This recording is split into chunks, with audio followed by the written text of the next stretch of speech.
Welcome to Daily Chronicles, your journey through time. Every day carries a story, from world-changing events to moments pop culture will never forget. We uncover the triumphs, tragedies, and turning points that shaped our world. This is Daily Chronicles, where every day tells its tale. The faint hum of a server room buzzes in the background, mingling with the sharp scent of ozone and warm circuits as an idea sparks quietly on a cluster of monitors.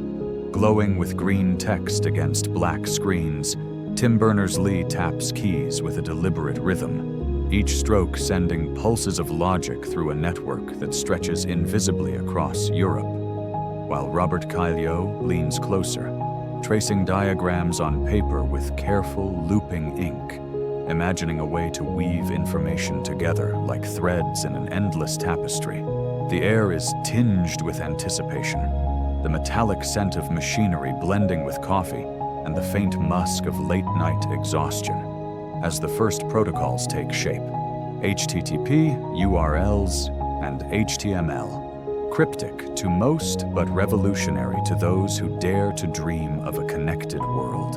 A cursor blinks, impatient, waiting to link knowledge scattered across countless computers to create a universal map of human thought, accessible from any corner of the globe. Fingers hover, pause, then type again, tracing out the logic of hypertext, the concept of documents that can point to one another, opening doors to information yet unseen.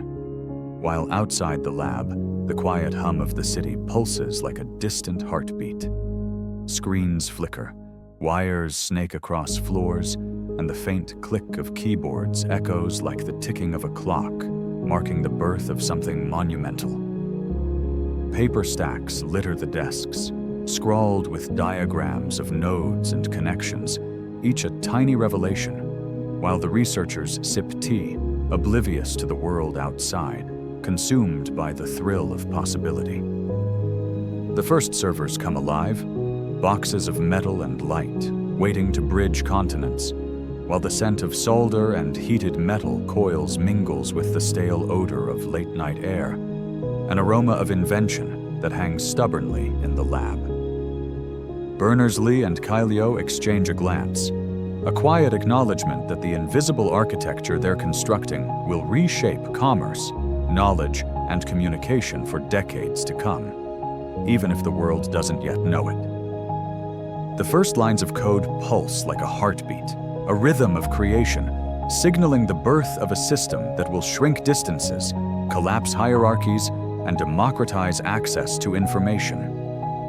A printer clicks, spewing out documents of protocols, each page a seed that will grow into something vast, intangible, yet indispensable. The screen reflects in tired eyes, showing only commands and logic, but in those lines lies the promise of instant connection, a library that never closes, a marketplace that spans oceans, and a social network unimaginable at the time. Light from monitors casts shadows across walls, mingling with the shadows of scattered cables and coffee mugs, while the lab itself seems suspended in time, a vessel for the genesis of the World Wide Web.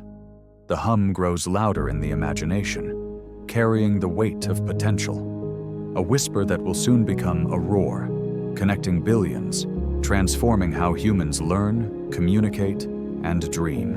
And in that quiet, electric room, the first threads are woven, invisible yet unstoppable, a network of knowledge and curiosity that will ripple across the planet, forever changing the rhythm of life, thought, and connection.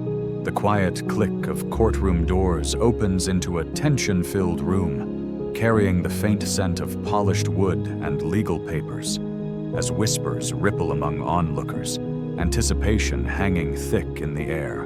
Britney Spears sits poised, a soft flash of sunlight catching strands of her hair, her fingers tapping lightly against the polished table. A small human gesture belying the weight of years behind her. Judges confer, gavels rest ready. But the energy in the room is electric, a mixture of relief, exhaustion, and the fragile thrill of regained autonomy.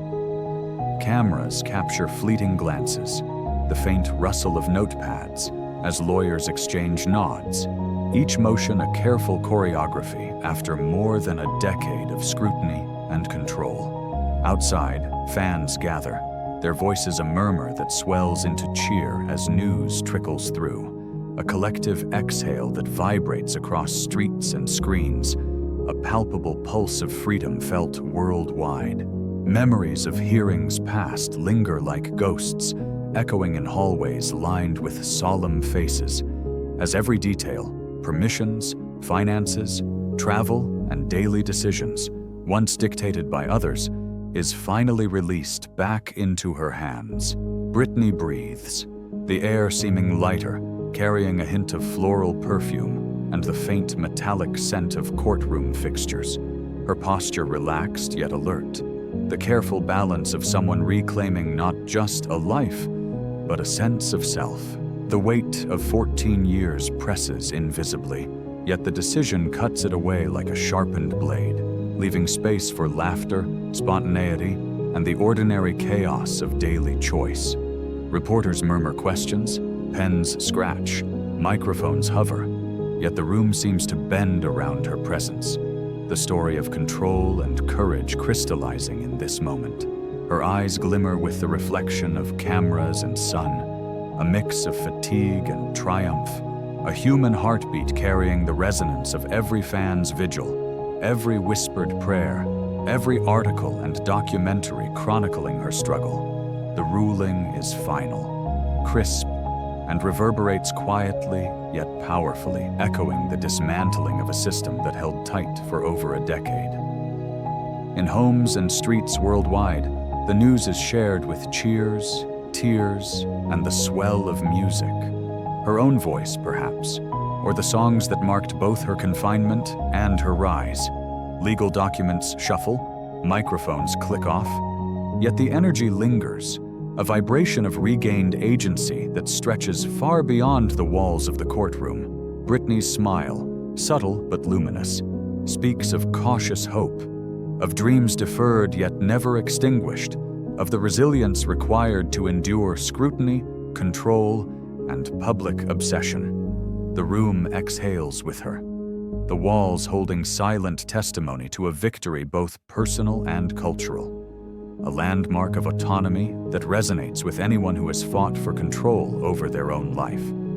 And as she steps away, the hum of cameras, voices, and distant applause follows her into a new chapter, one she commands, where choices belong solely to her, and the years of confinement are finally transformed into a story of survival, empowerment, and reclaimed freedom. The soft click of a camera shutter punctuates the quiet hum of a studio, mingling with the subtle scent of hairspray and fresh ink as Barack Obama sits poised under bright lights, the weight of history settled lightly on his shoulders. His eyes meet the lens with steady confidence, a small human glimmer betraying awareness of the significance unfolding as every detail, from the angle of his posture to the curve of a smile, is carefully measured yet effortlessly natural. Photographers murmur instructions, flashes illuminate the space, and the faint rustle of magazines turning pages drifts in from a nearby stack, carrying the anticipation of a moment that bridges politics and culture. Outside, the city hums with life, unaware that inside this quiet room, a milestone is being captured. The first sitting U.S. president to grace the cover of a gay publication, a gesture resonating far beyond the glossy page editors exchange glances, fingers tapping on keyboards, emails pinging softly, knowing that this recognition, Out Magazine's Ally of the Year, symbolizes more than a title. It is a public affirmation of support, a cultural acknowledgement that ripples through communities nationwide. The studio air is warm, tinged with the subtle scent of coffee and printer ink, and every frame captured carries weight, documenting a convergence of power, advocacy, and visibility. Obama's presence is calm yet electric, his words echoing softly as he discusses the importance of equality, each syllable carrying resonance that the camera cannot fully capture, yet the lens absorbs anyway. Light reflects off polished surfaces, bouncing across walls and lenses, as editors and assistants quietly celebrate the significance. A sitting president's willingness to stand visibly with LGBTQ+ communities, to lend influence to acceptance and legal progress. The click of the shutter continues, marking frames that will circulate across homes, offices, and newsstands, each image a quiet ambassador for inclusivity. Fans and activists feel the moment ripple across social media, cheering and sharing, the digital hum vibrating like distant applause, connecting hearts thousands of miles apart. The magazine cover becomes an emblem, a touchstone of progress, encapsulating a leadership style that merges policy with visible support and a willingness to make history tangible, accessible, and personal. In the studio, conversations drift between politics, social impact, and the fleeting nature of images versus the lasting resonance of action, while Obama's calm demeanor anchors the scene, humanizing power without diminishing its authority. And as the shoot concludes, the lights dim, papers shuffle, and the faint smell of ink lingers, leaving behind more than photographs. A quiet testament to visibility, advocacy, and courage. A symbol that even in the highest office, solidarity can be seen, acknowledged, and celebrated, bridging gaps and inspiring a nation to consider equality not as an abstract ideal, but as a lived reality for all.